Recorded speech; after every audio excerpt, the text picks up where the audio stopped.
So this is Psalm 122, 1 through 9. I rejoiced with those who said to me, "Let us go to the house of the Lord." Our feet are standing in your gates, Jerusalem. Jerusalem is built like a city that is closely compacted together.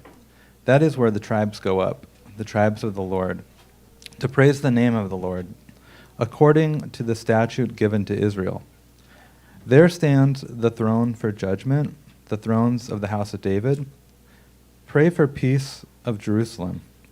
May those who love you be secure. May there be peace within your walls and security in your citadels. For the sake of my family and friends, I will say, peace be within you. For the sake of the house of the Lord our God, I will seek your prosperity. So, good morning. I'm Jeff Spiehs. I am an interloper with you today. I come from the 11 o'clock service. So on behalf of all of my comrades from 11 o'clock, I say greetings to you. So I want to talk about today this passage, this idea of collective effervescence from the book on wonder. And just beginning with this first verse here from Psalm 122, I was glad when they said to me, "Let us go to the house of the Lord. Our feet are standing in your gates, Jerusalem." Jerusalem is built like a city that is closely compacted together. So this is interesting because the psalmist David is advocating, obviously, for a good urban design principle here. A city that's closely compacted together. So these places that are compact cities, this is not a lecture, I promise. It's good for our social capital, our integration. We see people that we don't maybe normally see in our bubble to kind of get out and around people. Compact and dense development is good for land use, environmental justice, air quality, housing affordability. I could go on. And it's good to know that David is on team smart growth, I think. And that makes me have a sense of joy. There are moments when joy feels bigger than us. You feel it. Maybe you feel it here. You feel it at times when crowds come together, when voices blend into one. It's when something kind of lifts you, and this feeling that you're not alone, but you're with other people. And as was mentioned earlier, from the book, sociologists have a name for that, collective effervescence. And it's this feeling when people gather around that something meaningful is happening, and suddenly the whole becomes more than the sum of its parts. Some people describe like getting goosebumps like during these times. This Psalm 122 begins with that feeling. I was glad when they said to me, "Let us go to the house of the Lord." Not I went or I believed, but let's go together. So that term, collective effervescence, is the sociologist Emil Durkheim, describing religion, said that the central part of religion is moving forward together. Religion isn't necessarily primarily about private belief. It's about shared movement and shared rhythms and shared hope. And we at the Abbey are, maybe we should ask ourselves, what are we moving towards? We want to be people that move towards more inclusion, more justice, more communities feeling at peace and able to be their best selves. That creates more inclusion and more belonging and more justice in this virtuous cycle. This psalm is not a quiet individual prayer, but it's a song, like a pilgrim song. People are going somewhere. They're going together, walking towards Jerusalem. And faith, this sense of belonging, is not something we do alone in solitude or just in our minds. It's something that we experience with our bodies, with others in a shared space, like concert, like venues. And so think about concerts. I'm kind of addicted to concerts. I like going to shows. Kind of get this sense like it's been a while. I need to find one. They're always around. But if you think about like the great concerts you go to, there's like a buzzing before it starts. Like the people are together, and then the act comes out, people erupt. And they do this not because they're told to, it's because they trust the space and the people that they are with. A few examples for me as I kind of think about shows would be at the Slowdown a little while ago, a band called Nation of Language, U2 a long time ago, and actually one in Minneapolis a few years ago at US Bank Stadium was Taylor Swift, and when she came out, the song Cruel Summer, everybody was into it. And I felt like I was seeing what maybe people describe like seeing the Beatles, like when they, their first time. Thinking about those folks from Liverpool, the Beatles, I do want to spend a moment talking about another group from Liverpool, and that's the Liverpool Football Club. If you've ever watched a match from Anfield, this is English Premier League football or soccer, right? You've seen this. Every game, every match since 1963, the Liverpool Football Club have sang a song before the match and after the match. And it's a song by Gary and the Pacemakers called You Never Walk Alone. And it was a huge hit with the community at that time. It was actually a cover from a Rodgers and Hammerstein musical from the 40s called Carousel. It's a cheesy song. Like the lyrics are so cliche. But Liverpool, the community there, and the football club have had a long history of standing for justice, coming together to fight against power. And this is the most iconic club anthem in the game, kind of period, like throughout the country, the world.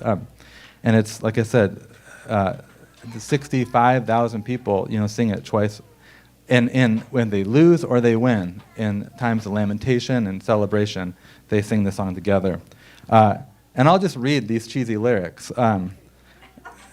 When you walk through the storm, hold your head up high, and don't be afraid of the dark. At the end of the storm is a golden sky, and the sweet silver song of a lark. Walk on through the wind, walk on through the rain. Though your dreams be tossed and blown, walk on, with hope in your heart, and you'll never walk alone, you'll never walk alone. These are strangers kind of coming together, and they have scarves. These are adults, right? Holding scarves in the summer up, and singing this song. Different ages, different backgrounds, different politics, experience, with one promise that you are not alone. No one is singing it by themselves.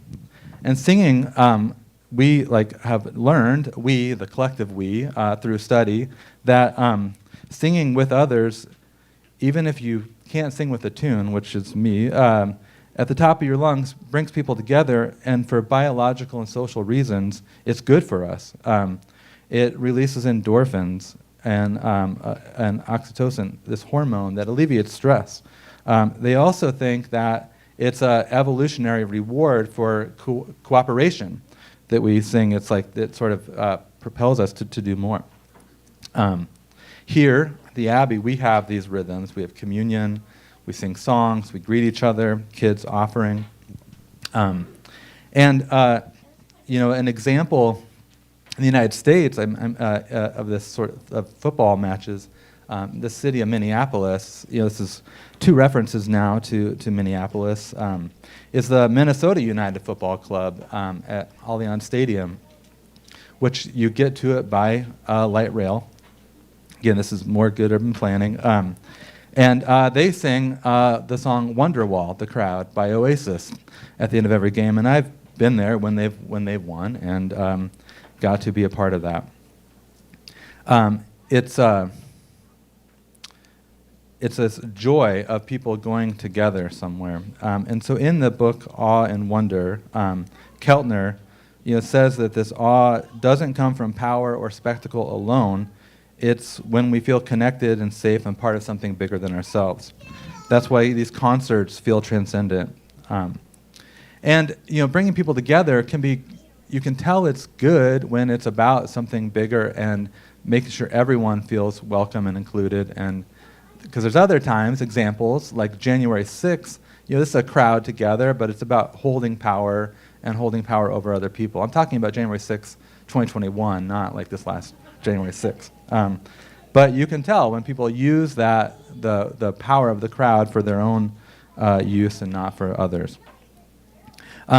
This idea of peace in this passage, it comes before joy. You have to have peace. To celebrate, you have to feel safe and that you are welcome and belong somewhere. I do want to share a short clip on YouTube that I watch every now and then. I just think it's great. This is a short clip that encapsulates kind of everything I'm talking about today. I'll get to it. It's people standing on a subway platform in New York City. It's about people having a shared experience of joy. I'm talking about, and I'll play this song from the late 2000s by Robin. The song's Dancing on My Own. The song came out in the late 2000s during the recession. It's kind of like the song Shout for boomers at weddings. I think this song is like millennials at weddings, probably played it, I think.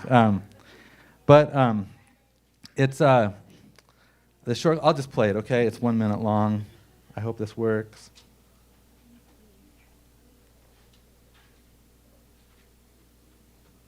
TV's on. Thanks for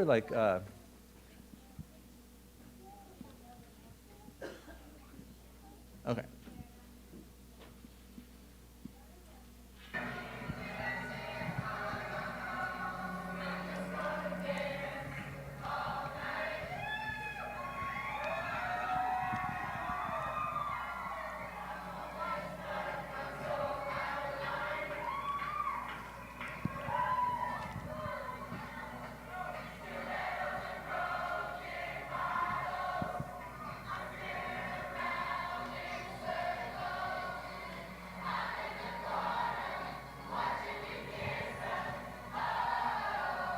If you know, you can sing it, I guess.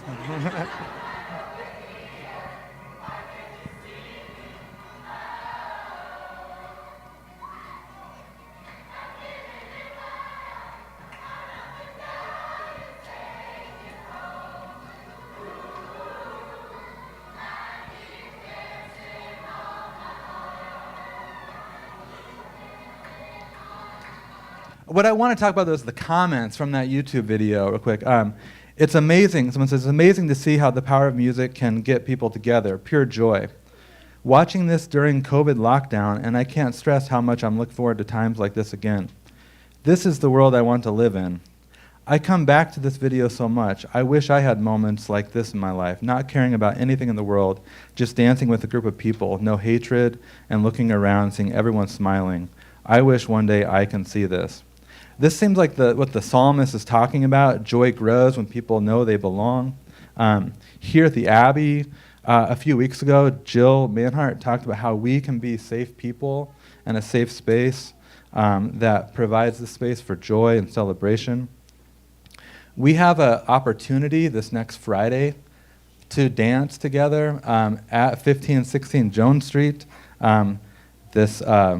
A party, right? One last night at the Joy that we're walking towards. We as a group, we should take a moment and celebrate where we've come in this new building, that we're creating a space where more people can feel safe and celebrate and celebrated. Safe enough, a space where they can hope about how they might come alive and be joy to other people. Faith isn't just about believing in something, it's about walking somewhere, progressing towards justice. And like they sing in Liverpool every Saturday, we're not meant to walk alone. So please come to the party. DJ Crab Rangucci will be there. Maybe the song by Robin will be performed. I don't know. She takes requests. But it will be a party, and so we want you to be there. Thank you very much.